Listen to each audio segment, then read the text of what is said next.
Let's talk about something we've all felt, that weird, sharp sting when you realize you've been left out. It can feel just awful, almost like a physical pain. And usually, we just tell ourselves, oh, I'm just being dramatic. But what if that feeling isn't an overreaction at all? What if it's actually one of the oldest, most important warning systems we have? We're going to break down exactly why being left out hurts so much. It happens so fast, right? You're just scrolling through your phone and bam, there it is. The photos from the party you definitely were not invited to, all laid out for the world to see. Or maybe you're in a group and suddenly everyone erupts in laughter over some inside joke you're not a part of. It's a tiny little thing, but in that moment, you feel like you're a million miles away. Oh, and then there's this classic. You send a text, you see those two little check marks, you see they've read it, and then crickets. Just silence. Each one of these little moments can spark a feeling that just seems way too big for the situation. So what is going on? Why does it hurt so much? Are we all just being too sensitive? Well, the answer, it turns out, is a huge no. And the reason is buried deep inside our brains. So let's try to completely reframe this feeling. That pang of rejection, it's not a sign that you're weak or immature. Think of it more like a highly advanced ancient alarm system that's doing exactly what it was designed to do. It's a feature of being human, not some kind of personal flaw. This right here is the whole point.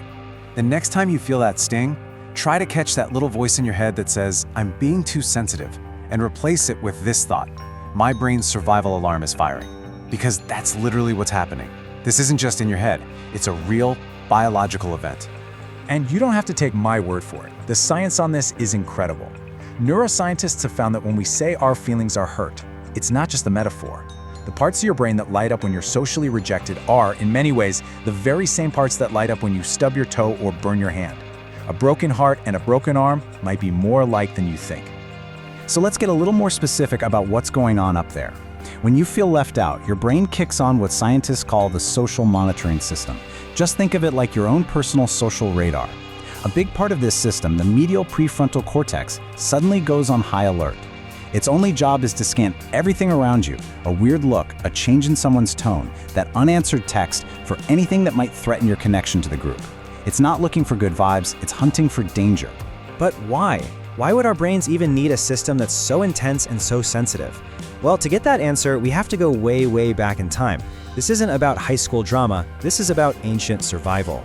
This idea is so important that back in 1995, a couple of psychologists named it the need to belong hypothesis. And just look at that definition. They don't call it a preference or a nice to have. They call it a fundamental human motivation. That means it's as essential to our minds as anything else. I mean, let that sink in for a second. This need to belong isn't some luxury. The research says it's a primary drive, right up there with our need for food and water. You know, when you're hungry, your body sends you pain signals to get you to eat. But when you're socially disconnected, your brain sends you pain signals to get you to reconnect. It's the exact same idea. And the reason is actually pretty simple. For our ancient ancestors, being part of the group was literally the difference between life and death.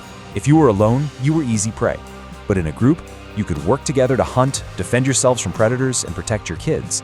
Belonging was the ultimate survival strategy, so getting kicked out of the group was basically a death sentence, and our brains have never, ever forgotten that. Okay, so that all makes sense for the past. We've got this Stone Age brain that is absolutely terrified of being kicked out of the tribe. But what happens when you take that ancient programming and drop it into our modern digital world? Well, you get this. Cyber ostracism. Yeah, it's a fancy term for something we all know way too well. It's being ignored or excluded online. It's getting ghosted or unfriended or left out of the group chat. It is the exact same ancient fear just delivered to us over Wi-Fi. But here's the twist. You'd think getting ignored online would hurt less than getting rejected to your face, right? But some research suggests it can actually feel even worse. And the reason comes down to one single maddening word: ambiguity. See, when someone ignores you in person, it's painful, but at least you know what's happening. Online, you're just left guessing. Did they not see my text? Is their phone dead? Or are they actually deliberately ignoring me? Your brain's social alarm system hates this uncertainty. It can't figure out the answer, so it just keeps ringing that pain alarm over and over and over. And to figure this out, Researchers have actually simulated these kinds of things in studies. They've had people imagine these exact scenarios on sites like Facebook. Getting a meme private message, posting something that gets 0 likes or comments, or starting a chat that just gets totally ignored. These are the little digital paper cuts that define modern rejection. And the big finding from all this research is incredibly validating. The emotional punch of being ignored online is just as real and just as powerful as being shunned in person. That pain you feel when you're left on red, it is not an overreaction. It is your brain doing its job, correctly identifying a social threat, just like it's been designed to do for thousands of years. So, after all of that, where does this leave us? Well, hopefully with a brand new and much more compassionate way of looking at this very old, very human pain. Let's just quickly recap the big ideas here. Okay, first and foremost, that gut punch feeling of being left out is a legitimate survival instinct, not you being too sensitive. Second, remember that your brain doesn't really know the difference between social pain and physical pain. To your brain, hurt is hurt.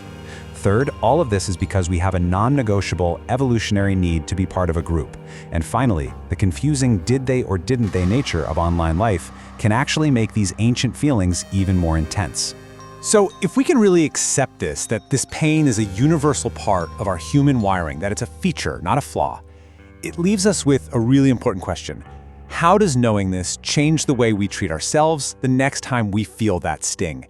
And maybe just as important, how can it change the way we interact with other people, both online and in the real world? It's definitely something to think about.